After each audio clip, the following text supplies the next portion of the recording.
How the fuck's it going, everyone? Back today with another video. Did plan on coming back slightly sooner than this, however life just kind of gets in the way, keeps ticking by. I'll always be back at some point, and I've got a handful of videos to bring yous.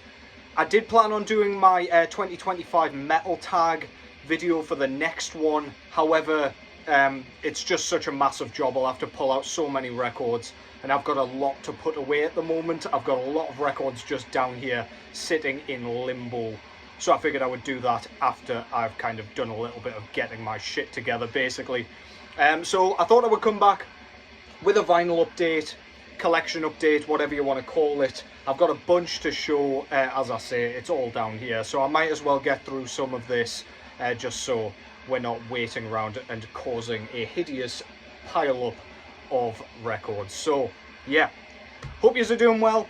Mid-week, so hopefully not too long until the weekend. My god, I need it already. But what's going on in the background, first of all, is this one. So Keith hit me up with a bunch of CDs at the end of last week, and this was one of them, so I've thrown it on here. Loads to kind of get through, loads that I will be putting on in the background, but this one is Maduk's Nightwing. So Marduk's a band I'm a huge fan of. It's a band that I wanted to kind of keep collecting, if you will. So I don't have all their releases on like all formats, but I do have quite a few of them at this point, and I am thrilled to have this one in here. This is their 5th full-length album, and this is an absolute ripper. It's very much in the kind of earlier vein, though it does kind of take over into that Panzer Division sort of territory where it really doesn't let up. Tons of like venomous blast beats, Legion's like nasty, raspy kind of snarls just sound like his larynx is coming apart as he's screeching to the high heavens, or the low hells, if you will. This is just fantastic. Great riffing, lots of awesome like melodic tremolo picking going on this one. You know exactly what Marduk sounds like, and this is a perfect embodiment of all that I love about this band. So yeah, go and check that out if you haven't already. Absolutely blistering stuff to get us through this video, and I'm just going to get straight into this shit. I do have 4 kind of releases that I plan on showing here, however one of them is gigantic, and your boy here likes to ramble quite a bit, so we'll see how we go with this first one. I did reference this a video or 2 ago, maybe even last video actually, because I showed the CD version, but this here is the mighty Mgła out of Poland with their debut live album entitled Torn Aether. So this is like a live compilation, I suppose, of like a bunch of recordings from a bunch of different cities from around the world, recorded between 2013 and 2022. So this pretty much spans across their entire discography. It does cover all the EPs and everything like that. Granted, they're a little more few and far between. They have mostly their kind of full-length material on here. But this is kind of melodic, sort of black metal, but with plenty of dissonance. It's not melodic, again, always reference this, but it's not like dissection or anything like that. You're not getting like pretty melodies, and they're not like right at the very forefront of the mix or anything. It is very kind of discordant and very, I don't know, uneasy, I suppose, would be the best way to describe it. It's unnerving and really eerie, to be honest. Nihilistic. Drumming on here. So Darkside played across the board on Mgła's kind of early material, but he didn't have quite as much flair. He didn't quite have his sort of trademark signature sound that he's associated with now, with the kind of twinkling ride bells and things like that. But live, he has very much incorporated that style into his older material. So if you like the old stuff but really love Darkside's drumming, you will really find something cool to enjoy in amongst this. Even on the debut Grosser, which is a lot more kind of bare bones compared to the last 2 albums, you are getting some really nice stuff, really fancy, very technical, very intricate, and very cool. It's so cool to see these guys do a live album finally, and I did wonder if they were going to. And yeah, so I'll just show you the aesthetics here, getting my grubby, sweaty finger marks all over it. So yeah, this is like a box set edition, and you've got a nice foil stamping, on the front for the logo, and indeed the album title there. Pretty simplistic, bare bones sort of layout. No Solace Records put this out, which is Mgła's label. But yeah, pretty plain otherwise, not too much going on. I do like the kind of spine that they've gone with here with the foil stamping on there as well. Really nice. So this kind of opens like that. Just pull the lid off the top and you can get into the material. So on top here, we've got what I believe is kind of the album cover. So you'll see this one on Spotify and things like that. This shows the bassist, I can't remember his name, but yeah, basically a live member, along with M on the other side, the vocalist, just basically playing live. Fantastic stuff, but this booklet is absolutely massive. Look at how beautiful this shit is, man. And on the inside here, we don't get lyrics or anything, but we do just get lots and lots of photos of the band playing live, if you can kind of see that. I'll not show you everything in here, but we've got some really, really badass photography going on in here. Stunning work. Really, really beautiful stuff. The booklet's a really nice kind of thick card as well. Nothing flimsy over here. And this is a triple LP. We've got a lot of tracks going on here. So this is the sort of record quiver for the first disc. And we've got a picture of M there with the tracks on that side. I will show you one of the discs just so you kind of get the picture, but it is literally just black vinyl, no messing around, with the logo in the center with whatever side you are indeed playing. Disc 2 is this one, so that is their live guitarist. I'm not sure on his name either, but yeah, like a bluey hue to the stage lighting and everything. The photography is absolutely immense, I must say. And there's the track listing for that one. Disc is exactly the same, but obviously it's C and D. Then we've got sides E and F with Dark Side there with his enormous, very, very extravagant drum kit, looking gloomy in the fog. Very, very apt. Very, very fitting. And we close, which I very, very much appreciate, with my favourite of the Mgła tracks, Exercises in Futility 6. And that just closes the album perfectly. They know exactly what they were doing. But yeah, there's quite a few UK shows on here, which I really appreciate. We've got France, Sweden, Poland, Switzerland, Spain, and as I say, United Kingdom. We've got like Los Angeles on here somewhere as well. This is just an amazing box set, and if you're a fan of Mgła, they are my favourite band by a country mile. It's a collector's piece, if nothing else, but there is a real reason to pick this up, and that is with the drumming. M's voice doesn't sound anything like it does on the early EPs, which was more of a kind of unhinged howl. They were kind of more howled, more screamed, but now he's got a bit of a deeper, kind of more gruff sound to his voice.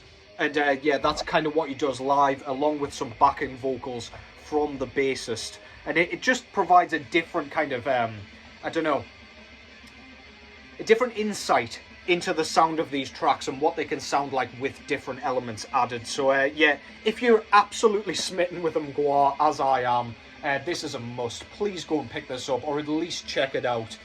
Absolutely stunning. I did pick up the CD, which I did show in the last vid, which has a very similar layout. Double disc CD, and then in the center we've got this kind of built-in digibook sort of thing with the same artwork inside. Absolutely stunning stuff. I've got all their albums on CD and vinyl. That includes the EPs. So yeah, everything they do, I just kind of go apeshit and pick up everything of or from or whatever. Started that sentence, didn't finish it correctly. Who the fuck cares? That's Mgła with Torn Aether. Next up, I've got a record from a band that I've just started introducing into my collection because they started coming onto Crypto the Wizard from Go to Warx, and although pricey, I just had to pick them up. Saw this band live last year and they've really, really hooked me. When a raw black metal project like Sanguine Relic comes along that I just can't get enough of, I just have to pick up their stuff. I picked this up on CD, picked up the vinyl as well. This is their 7th full-length album from 2024, entitled Within the Fog of Fragmented Memory. So unlike, what was it called? Bitter Reflections, which I showed a little while ago on a collection update, this one is quite a lot better produced. It's not anywhere near as raw as that one. That one is in a vein of like Black Salice, where it is like a wall of sound. You've got to work for your drums, you've got to work for your riffs. This one, you've got some like really cool, like, I don't know, the production kind of really benefits the drum sound on this one, I find, and along with the riffs as well. The riffs are just as clear as the kind of almost thrashy drum sound on here.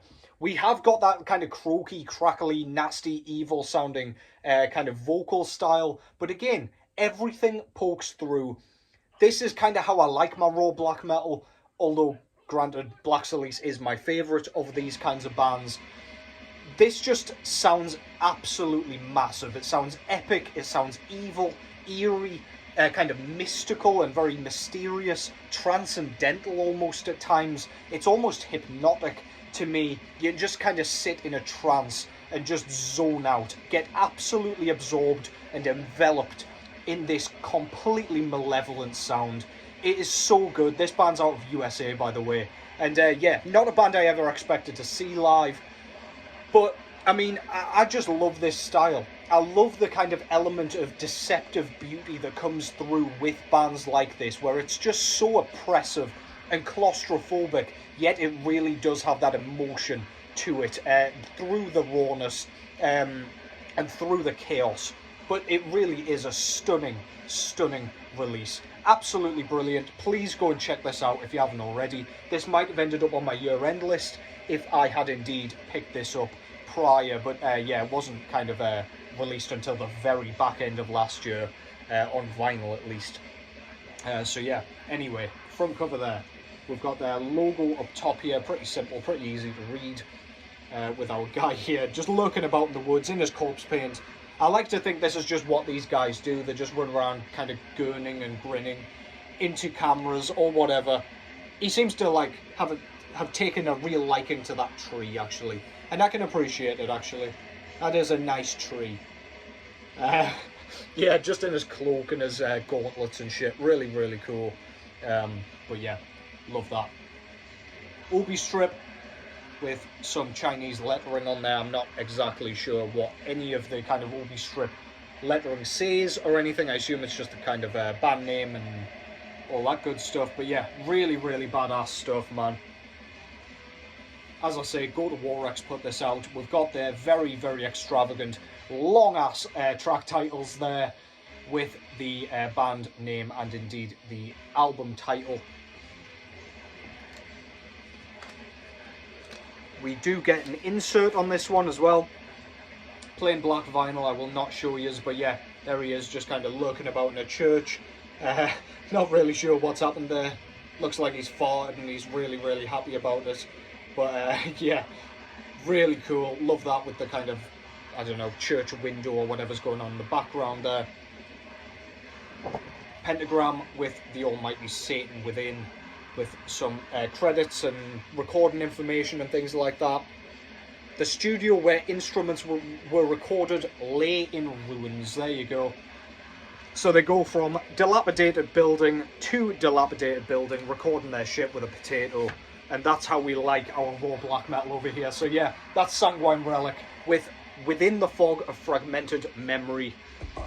A truly stunning release. I have been listening to that, so that is actually on the turntable. I'll listen to side B in a moment once I get rid of you fuckers. Next up, bit of a palate cleanser here, but this is something, if you follow me on Instagram, I have been showing a lot and listening to a lot as well. This is Colter debut EP entitled Imaginary Appalachia. This was released in 2015 originally. Colter is kind of a folk country sort of blues artist out of Canada, and yeah, this is the only release that Colter really released that I absolutely am enchanted by. It's a pretty short affair, it's just over the 20-minute mark. I think it's around 22 minutes in length, but the material and the kind of themes that he tackles on here are nothing short of hair-raising, heart-wrenching, really sad at times, very, very upbeat and kind of foot-tapping at times, head-nodding, whatever you want to call it. Colter voice is very deep and kind of baritone, but that really, really kind of makes the thematic sort of concepts stand out, especially lyrically, as opposed to guitar concepts, I don't know. But yeah, the acoustics are very, very loudly and strongly plucked, so they are pretty much right at the forefront of the mix. Got some nice bass work on here, which is like, I don't know, it just provides a bit of a groove even to the slower tracks. Sleeping on the Blacktop, the first track, was the first track that I heard off this thing. And yeah, it really, really is outstanding. So catchy, so memorable. My favourite tracks in general on here, Sleeping on the Blacktop being one of them. Living on the Sand, which is like basically about people on the edge, like close to death, close to unaliving, I guess. We've got Nothing, which is a really sad and kind of reverberating track. And The Devil Wears a Suit and Tie, which is a really kind of upbeat, well, upbeat for Colter kind of standards, just sort of bluesy country track. Really, really outstanding stuff. If you like that style, but you do like the kind of Johnny Cash style, then you will really, really dig this. So outstandingly written. Front cover there. Love this. It's got the coyote with the cigarette in his mouth, with just the title and indeed his name. On the back, we've got exactly the same here, just slightly smaller lettering, with the track listing there as well. 7 tracks total. This was put out through RCA Records.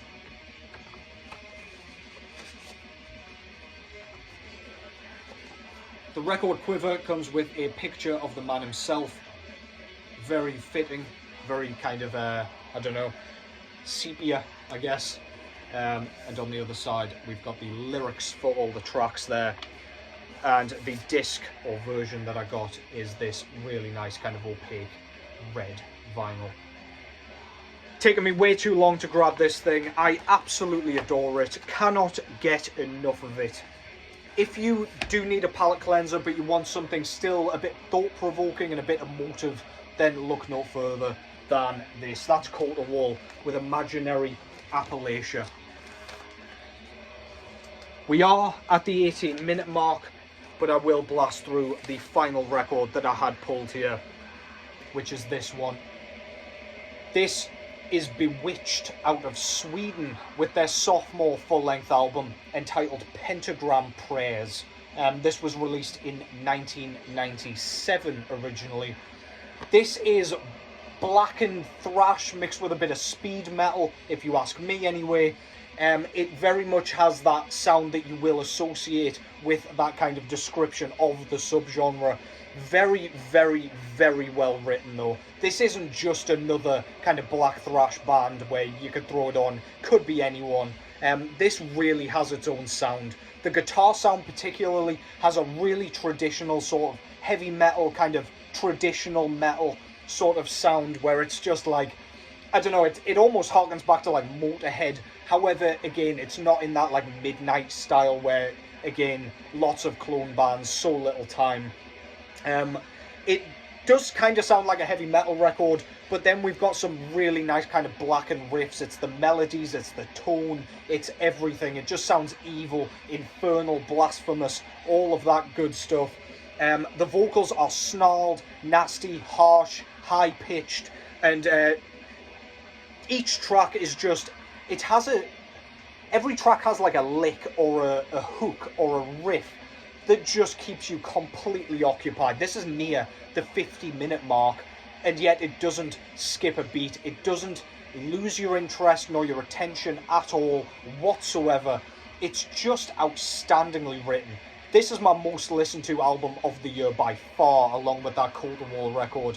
And yeah, I'm thrilled to have this on vinyl. It's a real kind of fist in the face to God sort of record, and I just love it. Favourite tracks on here. Hallways to Hell's fucking fantastic. Demon Dawn, absolutely great. Hellblood, Beast Child, but the Night Stalker is absolutely great. The little soundbite that it opens with on that track is hilarious. Definitely go and check that track out if you are indeed curious. But yeah, this is wonderful, man. Front cover there shows a demonic sort of altar, I guess, with a pentagram and a lady about to be sacrificed by this ghoulish fellow here. Upturned crosses, stairs, a sort of sermon or whatever going on here as well, with them all watching. Absolutely love that. No logo on the front there. Track listing along with some fantastic band photos. Look at that goofy little guy. Yeah, really love that. Really traditional looking. Very, very OG looking. Lyrics are in the gatefold here. Appreciate that with the band name in the centre there. Very, very cool. Plain black vinyl, I believe, and I'm not certain there is anything actually else to show. There is not. So yeah, if you like that traditional sort of speed thrash metal sound, that kind of sounds a bit more like Show No Mercy or something like that, not the kind of more death metal style of thrash, then really dig into this. The guitar sound is enough for you to go and check this out, but then you will stay for tons of catchiness, tons of attitude, and tons of character. That's Bewitched out of Sweden with Pentagram Prayer. To end things here, and that concludes that. Hope you've enjoyed that. I'll be back before you know it, whether you like it or not. Take care as always, and I will catch yous in the next one.